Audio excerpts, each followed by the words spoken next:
au terrain d'exercice vous est présenté par Ping. Alors cette semaine pour vous, on parle fosse de sable d'allée. Ce coup qui peut paraître assez intimidant pour la plupart des amateurs ne l'est pas vraiment. La raison est fort simple, c'est que les gens ont beaucoup de difficultés à faire la distinction entre la fosse d'allée et la fosse de sable que l'on retrouve en bordure du verre. Ce sont deux coups qui se jouent de façon différente et avec un bâton différent. Laissez-moi vous donner les points importants pour avoir plus de réussite dans vos coups. Premièrement, la position.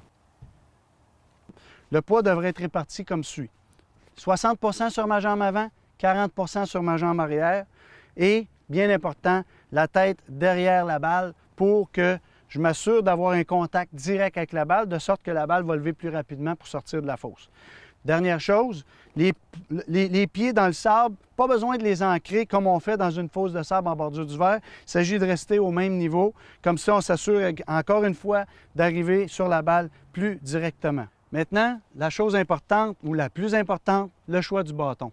Lorsque vous êtes dans la fosse d'allée et que vous êtes normalement, mettons, à 150 verges, très important de prendre le bon bâton. Donc, si normalement vous utilisez un fer 8 à 150 verges, dans la fosse de sable d'allée, il faut utiliser un bâton de plus ou même deux. Un fer 7 ou un fer 6 serait un bâton recommandé.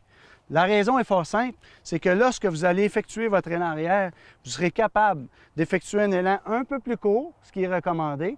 Pourquoi? Pour s'assurer d'arriver avec un angle d'attaque descendant dans la balle, ce qui va faire sortir votre balle plus rapidement et la faire lever plus rapidement par le fait même.